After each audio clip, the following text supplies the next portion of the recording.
Alrighty, yo, what is going on, everybody? It's your boy, Mr. DDG94, back with another reaction video. Today, we're gonna react to all of Tupac's beefs explained. Yeah, Tupac had hella beefs with a lot of people, but it wasn't him though. People took his loyalty for granted. I really think that's what the issue was. A lot of people took that man loyalty for granted, bro. And he showed them what happens when you take him for granted, or when you think he a punk. And he gonna show you first and foremost how you riding. And I just feel like a lot of people just took his loyalty for granted, because Pac is a very loyal person, and I think and his loyalty is what got him. It's sadly what got him taken from us. You know what I'm saying? But without further ado, let's get right into this. This is Tupac's beefs explained. Without further ado, let's get right into it. Every rap fan knows about Tupac's deadly war against Biggie in the East Coast back in the 90s. But what most people don't know is how many beefs Tupac really had. He was destroying rappers, politicians, and anyone else who got in his way. Facts. And today, we're breaking it all down. Let's get right into it. Biggie wasn't the only East Coast rapper that Pac had issues with. At the time, Jay-Z was just a young dude in the game who hadn't even dropped an album yet. There wasn't any drama with him and Pac yet, but Jay linked up with Biggie for the track Brooklyn's Finest, and everything changed. Big and Jay were always tight, but when Brooklyn's Finest came out, it was like Jay was choosing a side in the war. Plus, Biggie took shots at Tupac on the track, which just made the situation even worse. Around the same time the track dropped, rumors were going around that Tupac hooked up with Biggie's wife, Faith Evans. Biggie referenced it on Brooklyn's Finest, basically called Pac his son with the line, "Me and Gutta had two spots. The 2 for $5 hits, the blue tops. Got an O, Julio, mean it's getting too hot. If Faith have twins, she probably have 2 Pacs. Get it? 2 Pacs? Since Jay was with Biggie, Pac went for his neck too. On the track Bomb First, he said, "I'm a bad boy killer." Jay-Z died too. Looking out for Mobb Deep. Nigga, when I find you. Weak motherfuckers don't deserve to breathe. And on the track Friends, he rapped, "Putting made busters to sleep with no grief. Mash on my so-called comp, who the man? While I'm tugging on your main head, understand this, ain't no nigga like me." Jay-Z. Tupac died just a few months after Brooklyn's Finest dropped, and all of his Jay disses were released after it happened. According to producer Irv Gotti, Jay hopped in the booth and laid down a response, but never dropped it because Jay had too much respect for Tupac to diss him after he died. All lies, all fucking lies. It still leaked out anyway.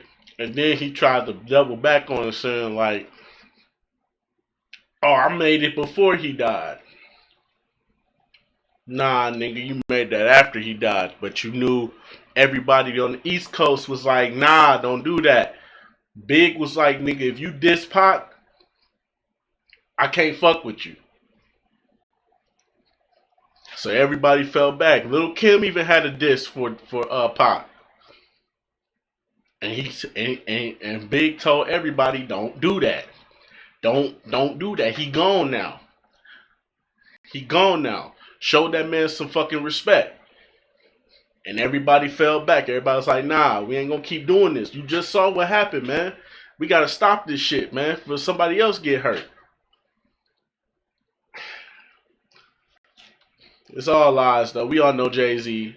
Knowing Jay-Z and all the fuckery that he does now, he did that shit on purpose, bro. I ain't with that shit. Jay-Z did that shit on purpose, bro. Fuck out of here. When Dr. Dre and Suge Knight linked up to create Death Row Records, it started a whole new era of West Coast rap. The Chronic became one of the best-selling rap albums ever. Yep. Snoop Dogg blew up overnight with his debut album, and at one point, the label was bringing in over $300 million a year. Suge took us to the next level when he bailed Pac out of prison and signed him to Death Row. They had the most stacked roster of all time, but not before long, Dre decided to move on. According to people who were around Death Row at the time, Dre just wasn't rocking with the whole vibe. He liked to stay low-key in the studio and work on tracks for months, but at Death Row, it was a party every day. Tupac would come in and finish 3 tracks in an hour. There weren't any big issues that made Dre leave. That didn't stop Pac from airing him out after he left. Suge and Pac started spreading rumors that Dre was gay, and Pac sent a whole verse at him on the track Toss It Up. On the track, he said, "No longer Dre Day, Eddie Verci, alone and forgotten, rotten for plotting child's play. Check your sexuality, as fruity as his Alizé. Quick to jump ship, punk trick, what a dumb move. Cross death row, now who you gonna run to? The diss didn't drop until 2 weeks after Pac was killed, so Dre never had a chance to respond. Dre leaving death row was the beginning of the end though. After Pac died, Snoop Dogg was the only star left, and the final nail in the coffin was when he started beefing with Suge Knight over Pac's death and ditched the label too. Now, Snoop owns Death Row and just announced a brand called Death Row Cannabis. The label will probably never dominate the game like it did in the 90s, but at least Snoop will be getting some extra cash to make up for all the drama he had to go through with Suge back in the day. Nas and Tupac were always cool while they were both coming up in the game. That all changed after Pac got out of prison and linked up with Death Row. Nas dropped a track called The Message where he said, "Fake thug, no love, you get the slug. CB4 gusto. Your luck low, I didn't know till I was drunk though. You freak played out, you and ate out." Pac thought that Nas was dissing him with the line, and he allegedly started dissing Nas at all of his live shows. He was recording his Machiavelli album at the same time, and rumors were flying he was taking shots at Nas on the record. At first, it wasn't that serious, but at the '96 MTV Video Music Awards, Nas' younger brother Jungle almost got jumped by the Death Row crew. Jungle knew they were beefing with Mobb Deep at the time, so he started yelling, "Yo, Mobb Deep in the house, I'll take a Death Row chain." The Death Row guys left and came back for Pac, and that's what Jungle told him. He snatched his chain right there. All the Death Row dudes surrounded him with razor blades in their hands, and Jungle heard one of them say, "Death Row, we here to die." Jungle realized how serious the situation really was. Luckily for him, Pac and his crew let him go. But then, Nas and Pac ran into each other after the awards show and almost started a bloodbath, according to Napoleon from the Outlaws. Snoop says the two crews met at Bryant Park, and Nas had 100 shooters with him.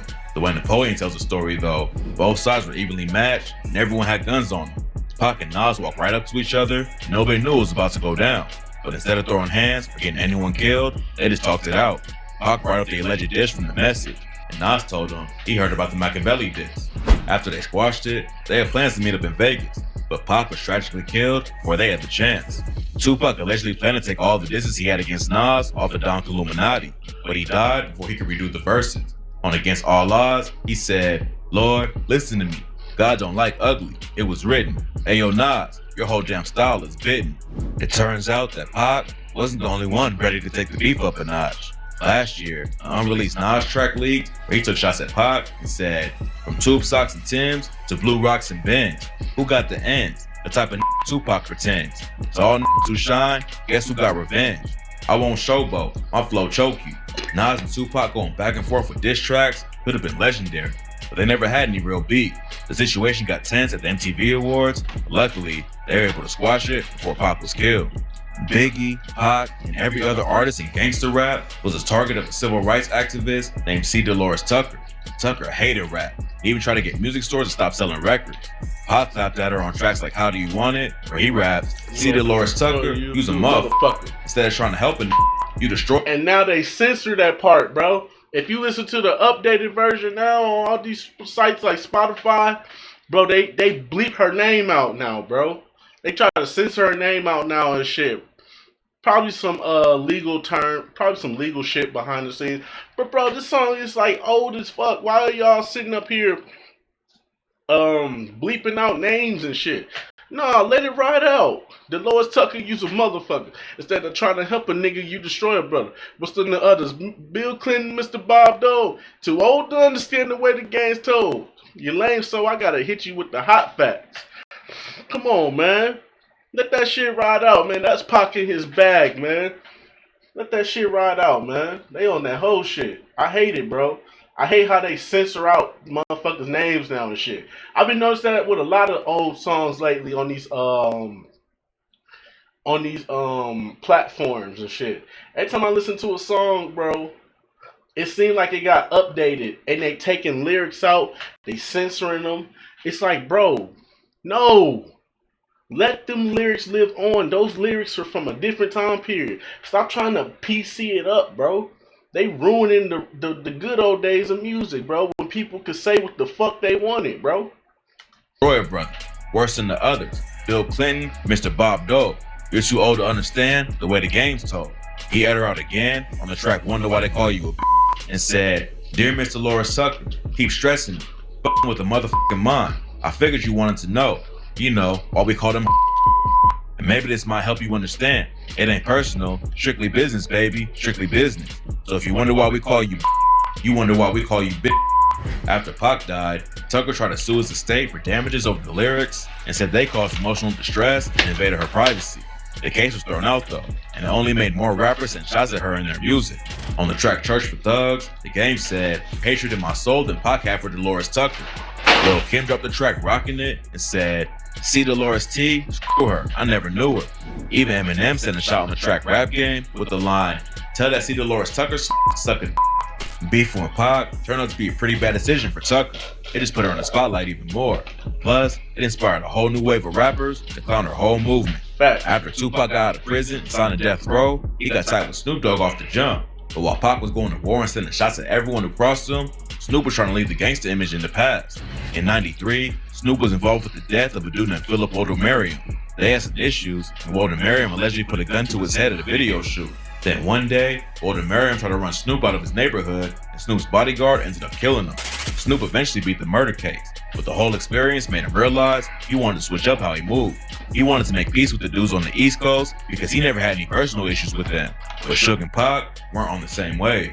One day, all the death row dudes were in New York. Snoop went on the radio and showed love to Biggie and Diddy. Pac and Suge took it like Snoop was choosing the other side. And everybody iced him out and they got back to the hotel. The next day, Suge split Snoop and his bodyguards up. Snoop thought something was about to go down. When they all got on a private plane to go back to LA, Snoop says he grabbed a fork, knife, and blanket and sat down in the back of the plane and waited for it to pop off. Luckily, nobody jumped him on the plane, but the situation still wasn't cool. So I walked to the back of the plane, give me a blanket, grab me a knife and a fork, the blanket over my nose right here, my little black glasses on, and ride like this the whole flight. Hoping one of them come with me so I could stab at everybody on this mother. Snoop tried to talk with Pac when they landed, but Tupac ignored him and they went separate ways. Just a few days later, Pac was shot and killed in Vegas. Snoop rushed to see him in the hospital, and he says he fainted when he saw Pac unconscious in the hospital bed. Pac's mom told Snoop, "My baby ain't never seen you weak. I don't want you to be weak in front of him. You go in the bathroom and fix yourself up, and you go back in here and you talk to him and you tell him how you feel. My baby loves you." Snoop just wanted peace and wasn't switching sides, but Pac and him never had the chance to talk it out. Damn. They both had a lot of love for each other, but the war between the East and West Coast was too heated for Pac to back down. According to rumors, Pac told people he wanted to link back up with Snoop as soon as he got back from Vegas to squash it, but tragically, it never happened. Back in 1992, Pac wasn't a superstar yet. That didn't stop the vice president from going after him. A state trooper in Texas had pulled over a dude named Ronald Ray Howard, who was listening to a bootleg copy of Pac's first album, Apocalypse Now. It's not clear exactly how everything went down, but Howard ended up shooting and killing the state trooper. And he tried to claim that Tupac's music was what made him do it. Dan Quayle was the vice president at the time, and he said that Tupac's music shouldn't be released at all. He said, "Once again, we're faced with an irresponsible corporate act. There's absolutely no reason for a record like this to be public." But here's the thing, and I already said this in the last Tupac video we did. Music is an art form of expression. However you choose to express yourself, that is fine. If you choose to express yourself in a violent way, that is fine. It's only music. Music is an expression of art. We have violence in entertainment. We got horror films. We got motherfuckers in masks slicing up niggas. The Scream franchise has been around for how many years? The Halloween franchise has been around for how many years? The motherfucking the Friday the 13th, Freddy Krueger. How long has them franchises been around? Ain't nobody saying, "Hey, we need to stop that. We need to stop all that slap motherfuckers putting on hockey masks and dressing up like clowns and stuff and getting big ass butcher knives and slicing motherfuckers, man. We need to stop that." Bro, if you can do that in entertainment, such as whether it's visual or audio, let it be what it is. Music is an art form of expression. Just like a movie is an art form of expression. TV, a television show, is an art form of expression. It's art. No matter how you look at it, it's art. Tupac was expressing himself, bro. He was expressing his rage towards the police and how us as black people were being treated, and he expressed it that way. It's not a problem, bro. It's not a problem when you express yourself. Not at all. Because they do it in the entertainment field with the movies and the television. And it's cool. It's cool to see a motherfucker in a hockey mask with a fucking butcher knife slicing up people for no fucking reason. Come on, man. But we got school shooters and shit out here now. And they still ain't taking them movies down. The movies still making millions and billions of dollars. The Halloween franchise still going on. The Scream franchise still going on. But they ain't stopping them, but they want to, man, they only doing it to us. They only doing it to the black. It's when it's black people, we gotta stop it. But when it's our shit, nah, we just making money. It's entertainment, right? Fuck out of here.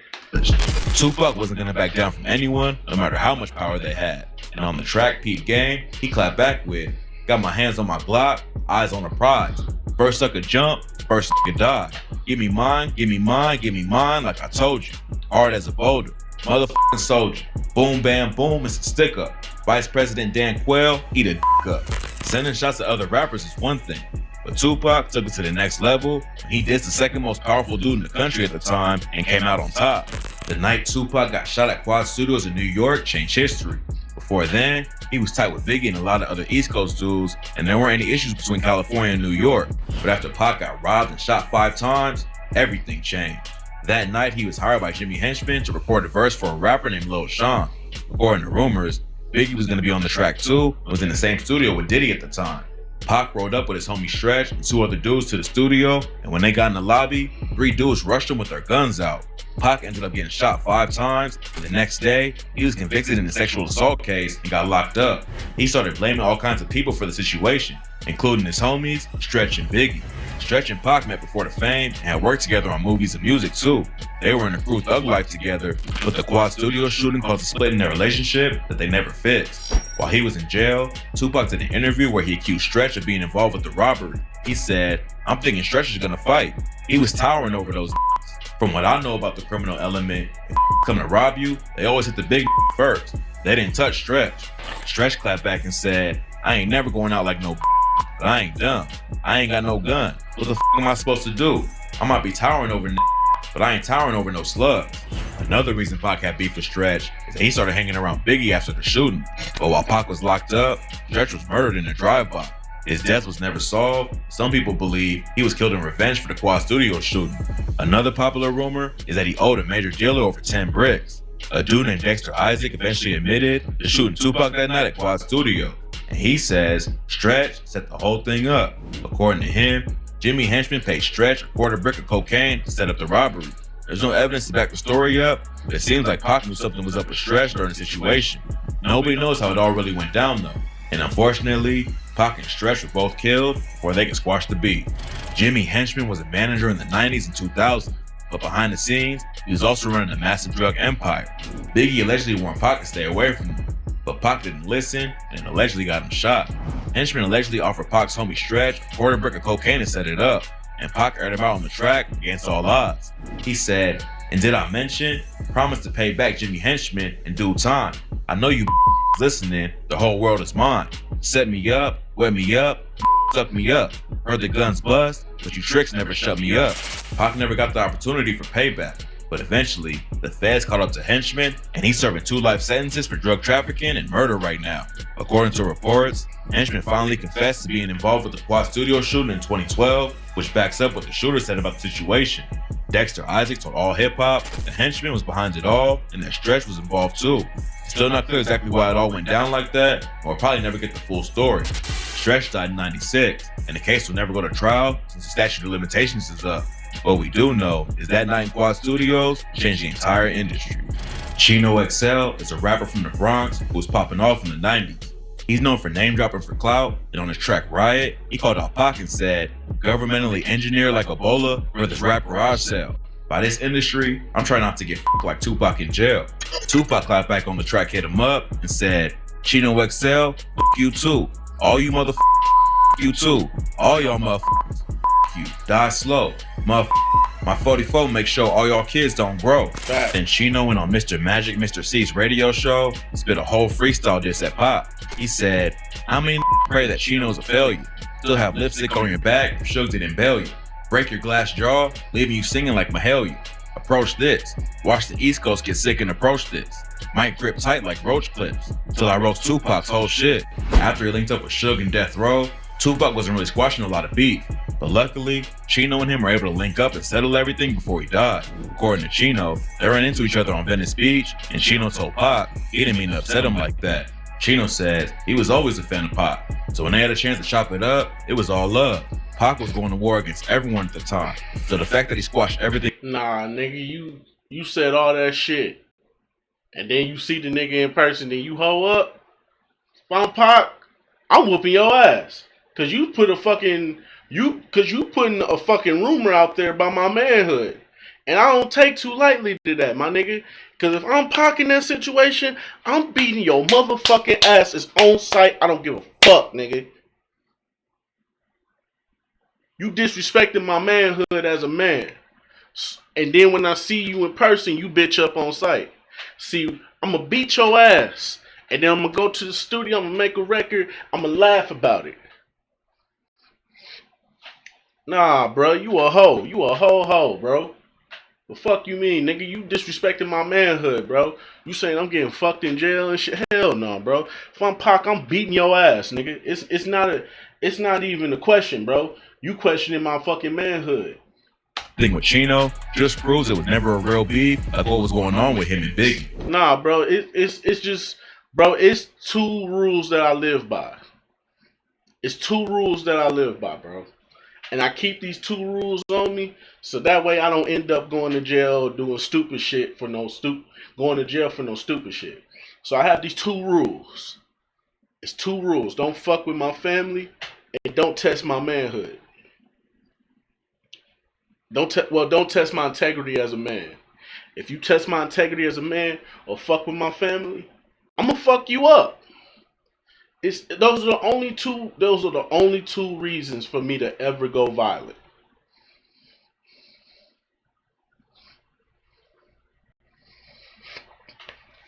I hope that people understand that. Don't test my integrity as a man and don't fuck with my family.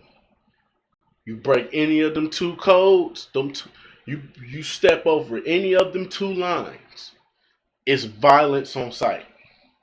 It's not even a question, bro. And if I'm Tupac in that situation, bro, it's violence on sight. Nigga, you questioning my integrity as a man. I gotta beat your ass. It's not even a question. You saying this shit, and then you go ahead and then you do a freestyle, and then when I see you, it's all good, it's all love. I'm a big fan, homie. I don't mean no disrespect. Nah, fuck that. Fuck that, nigga. Wendy Williams is known for having her own talk show on TV, but back in the 90s, she was just a radio personality who got attention. Hey, she got her karma. Say what you want. Wendy Williams got her karma. Cause she down bad right now, bruh. She down bad. I'm hoping that she make it. I hope God is with her and she make it out okay. But man, she down bad right now. For spreading wild rumors. While Pac was locked up in 95, she was working at Hot 97 and told everyone that he got raped in jail. When Pac got out, he clapped back at Williams on the track Why You Turn On Me and said I got raped in jail? Picture that. Revenge is a payback. Get your gap. Wendy Williams, and I pray you choke on the next down your throat for turning on me. It was a savage diss, but Williams wasn't too pressed about it. Later, she thanked Pac for giving her the attention and said that without him, she probably wouldn't even have a show on TV. Pac said he had beef with her and probably would have kept up the pressure, but Williams got off easy after he was shot and killed in 96. Yeah. De La Soul is one of the most influential crews in the late 80s and 90s. They helped put conscious hip-hop on the map and inspired a whole new wave of rap. Back in the day, they were all cool with Tupac, but then they allegedly clowned him over his first major video. In 92, Pac dropped a video for his track I Get Around. In the video, he's driving nice cars, chilling in a mansion, and kicking it with a bunch of women. All of that's pretty much standard now. But back then, Pac was the one really pushing the image. Then a year later, De La Soul came out with a video for the track Ego Trippin', where they took shots at rappers who flex cars, jewelry, and mansions they don't even own.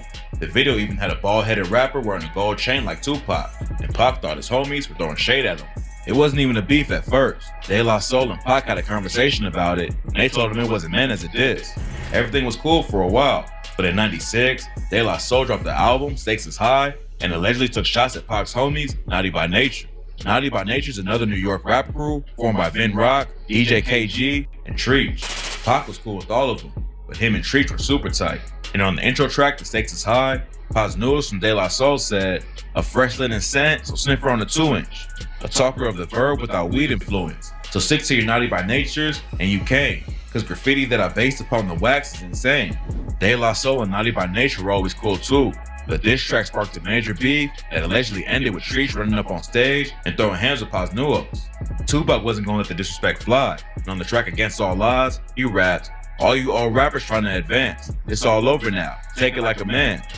Looking like Larry Holmes. Look at De La Soul, flabby and sick. Trying to player hate on my shit. You eat a fat d." And on a demo track called Watch Your Mouth, Pac aired him out again and said, "De La got a problem with this hard shit. Ever since Me, Myself, and I, y'all been garbage. I'ma keep it real, show you how it feels to ride. Y'all went 3 feet and stopped rising." A few years ago, Paz Nuos said that Pac's sister let him know that Pac had love for all the dudes in De La Soul. According to her, Pac was hurt by the alleged disses, but he didn't have any real beef with them. In 2019, Pac's old assistant Kendrick Wells told Cam Capone News, De La Soul and a bunch of hip-hop names that were big at the time. Tupac auditioned for these dudes. Apparently, Pac rapped for them when they were all chilling at a hotel, but De La decided to pass on them. The whole rap game would be different if Pac linked up with an underground lyrical crew instead of Suge Knight and Death Row, but unfortunately, that's not how it worked out. Mobb Deep is one of the most legendary New York rap crews from the 90s, but that didn't stop Tupac from airing them out over an alleged diss. While Pac was locked up in '95, Mobb Deep dropped the track Survival of the Fittest and said, "We're living this till the day that we die. Survival of the fit, only the strong survive. Thug life, we still living it." Thug life was Pac's catchphrase, and he took the bar as a diss. But instead of just sending a diss back, Pac allegedly had some goons in Atlanta go press him. In an interview with Sway, Pac said he called his homies up while Mobb Deep was in Atlanta, and that Mobb Deep acted like cowards and wouldn't respond when his goons rolled up on him.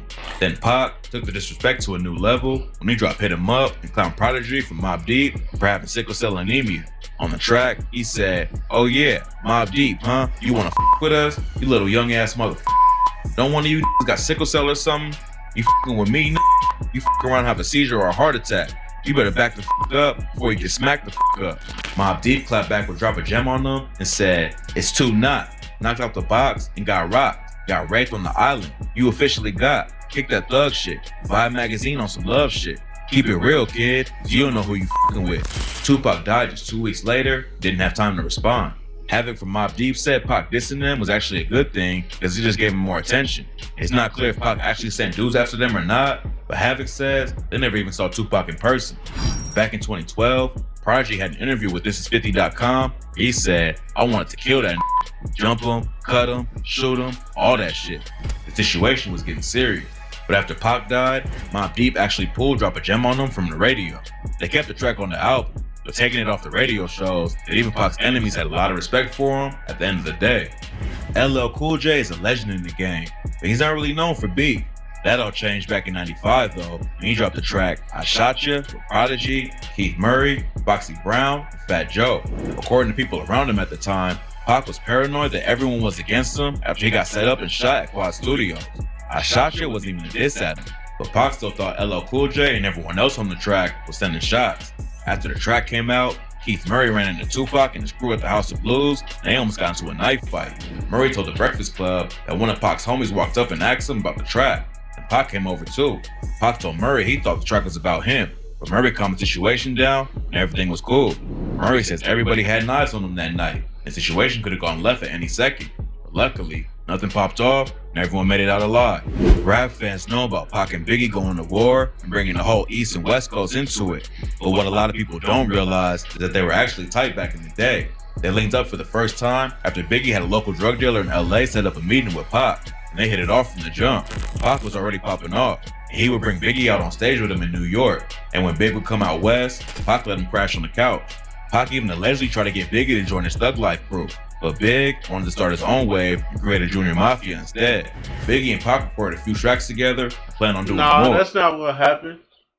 That's not how it went. It's the other way around. Biggie wanted to join Thug Life, but Pac was like, nah, you gotta be your own king. You gotta do your own thing. That's the real story. You flipping the script, my brother. You flipping the script, my brother. You flipping the script. It's the other way around. Biggie didn't want to fuck with Diddy. Biggie wasn't fucking with Diddy for some odd reason. He wanted to go work with Pac. That's the difference. He didn't want to be around Diddy no more. He wanted to go be with Pac. He was like, fuck this shit. He was like, Pac, let me go be with you, man. I'm not trying to be with this nigga, bro. This nigga dancing and shit. Nigga be doing all weird shit. Like, he wasn't really feeling Diddy no more. And he wanted to go join Pac. But Pac was like, nah, stay with Diddy. Because you're going to build your own empire. You're going to be your own king one day. That's the real story. Because that's the story that Pac keep telling. He been saying that story. He said it in multiple interviews. Biggie tried to join him, but he told him to stay with Diddy. You flipping the story around, bro. See these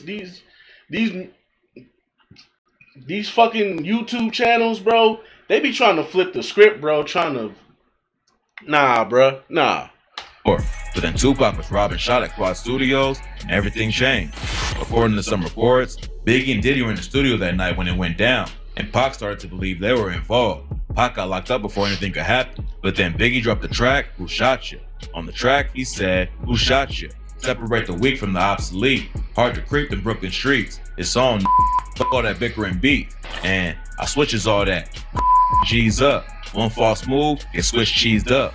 Clip to tech, respect, I demand it. Slip and break the 11th commandment. Thou shalt not with North Sea Papa. Fill 1,000 deaths when I drop you. Biggie said the song wasn't about Pac. That didn't stop Tupac from taking it as a diss. He said, niggas been talking shit all while I was in jail. Even if it ain't about me, you should be like, I'm not putting it out, cause he might think it's about him. Biggie might not have meant the track as a diss, but according to Kirk Burroughs, Diddy knew exactly what would happen when they dropped it.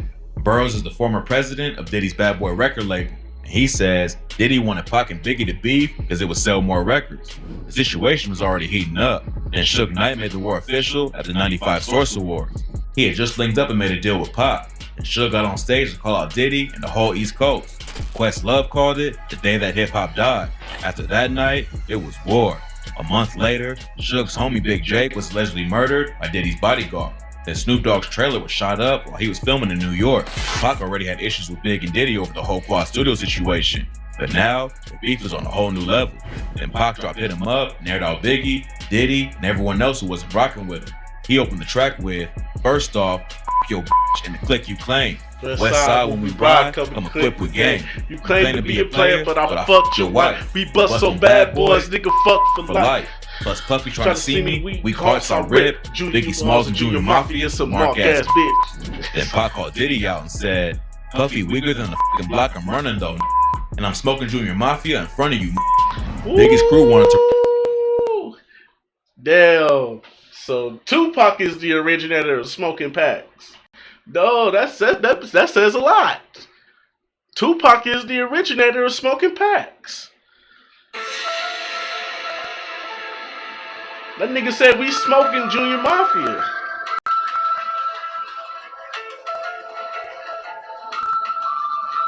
So that means Tupac is the originator of smoking packs. Of smoking on the ops. Damn. To respond to the track, but Biggie stopped him from sending diss. Lil Cease was in Junior Mafia. He says Big still had love for Pac and didn't want to make the situation worse by clapping back. Unfortunately, Tupac died before they could squash the beef. And rumors say Diddy was involved with the hit. A retired LAPD cop named Greg Kading investigated the case and says Diddy paid a crip named Keffy D $1 million to take him out.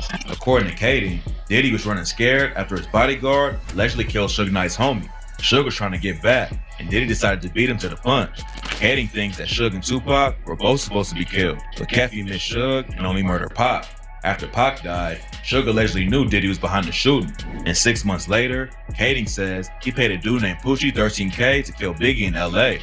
If Diddy and Suge Knight were involved with the situation, everything would have been different. Pac and Biggie had a lot of love for each other and could have squashed the beef. But after Suge and Diddy turned the coast against each other and went to war, it was only a matter of time before somebody got killed.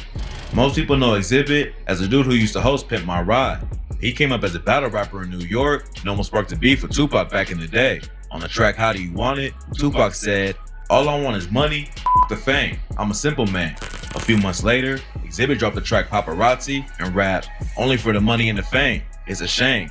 In the rap game." Pac took the line as a diss, but Xzibit says they ran into each other at the House of Blues and everything seemed cool. That's why he was shocked when the Donk Illuminati came out and EDI Mean was on the record dissing him. On the track Bomb First, Mean said, "Got a little question for that nigga that made Paparazzi. If you ain't in this rap game for the motherfucking cash, man, then what is your motherfucking purpose?" According to Mean, Pac told him to handle the Xzibit situation because he thought Paparazzi was a diss. Xzibit was confused when he heard it, but luckily, he ran into Mean later and they were able to clear it all up. They squashed the beef and even linked up on the track One Nation. But unfortunately, Xzibit never got to talk to Pac about the situation before he died. Ice Cube is a West Coast legend because of his work with NWA, but Pac started having issues with him after Cube allegedly jacked his style. While Pac was on the way up in the industry, Ice's career was going down. He hadn't fallen off completely, but he wasn't one of the faces representing the West Coast anymore. And after Tupac Drop hit him up, Ice switched up his style to be more violent and aggressive. Ice links up a Mac 10 and Dub C to form a crew called the Westside Connection and dropped the track Bow Down.